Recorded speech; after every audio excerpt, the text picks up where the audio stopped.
नमस्कार शेतकरी मित्रांनो, यावर्षी पावसाच्या प्रदीर्घ विलंबानंतर अखेरीस आपली खरीप हंगाम 2026 ची मक्का पेरणीस अखेर सुरुवात झालेली आहे। मक्का पेरणीसाठी शेतीची पूर्व मशागत करताना आपण सर्वप्रथम जी आपली शेती आहे यास नांगरणी दिली।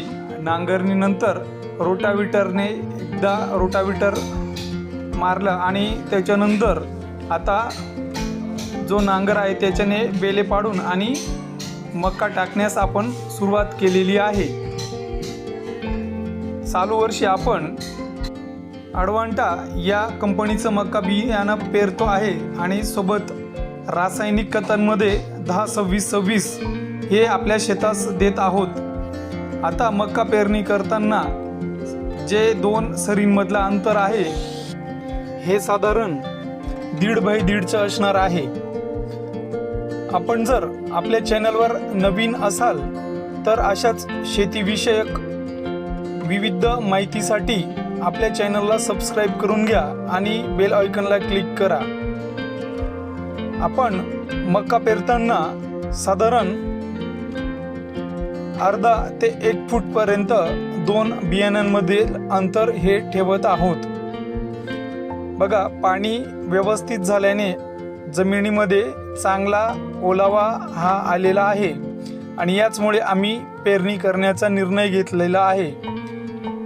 जर आपल्या भागात पेरणी सुरू असेल आणि आपण जर शेती पेरताना जे मका पेरताना खाली जमीन कोरडी निघत असेल तर पेरणीची घाई करू नका, कारण यावर्षी पावसाचं प्रमाण कमी असणार असं सर्व स्तरावरून सांगण्यात येत आहे। त्यामुळे जमिनीत जवळजवळ 5 ते 6 इंचापर्यंतचा ओलावा हा आवश्यक असतो आणि शक्यतो एक पर्याय म्हणून जर तुम्हाला मका पेरणी करायची असेल तर अगोदर शेतामध्ये नांगराच्या साहाय्याने बेले ओढून ठेवा आणि त्यानंतर जर पाणी आला तरच पेरणी करावी, कारण आपण अगोदरच जी बेले ओढून ठेवू तिथून साधारण 2 ते 3 इंच खाली जमिनीची ओल आणि बेल्यातली जी ओल असं केल्यानंतर ज्या वेळेस तुम्ही ते मक्का पेरल्यानंतर वरून माती टाकणार तर जमिनीत चांगला ओलावा राहील आणि यामुळे आपली जी मका आहे याची जी उगवण म्हणजेच जर्मिनेशन देखील चांगली होईल। महत्त्वाचे म्हणजे जी आपली शेती आहे ती व्यवस्थित तिची निगा करावी आणि त्यानंतरच पेरणी करावी।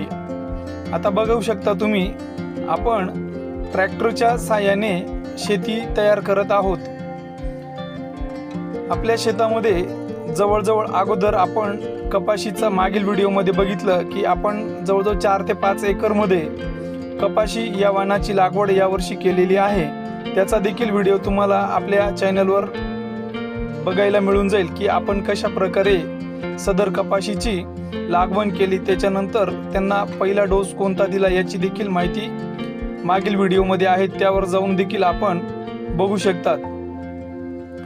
1 जुलैपासून आमच्या इकडे थोडा बरा पाऊस झाला आणि त्यामुळेच आम्ही आता पेरणीस सुरुवात केलेली आहे। तुमच्याकडे देखील पाऊस झाला असेल तर नक्की कमेंट करा आणि तुमच्या भागात कोणते पीक हे तुमच्या शेतामध्ये लावलं जातं ते देखील कमेंटमध्ये नक्की कळवा। यावर्षी आपण जी आपली मका आहे याची मशागत तसेच तण नियंत्रणासाठी कोणते औषध वापरू, त्यानंतर याचं मिळणारं ॲव्हरेज किती याबाबत सविस्तर माहिती आपल्या या व्हिडिओ मार्फत दिली जाणार आहे।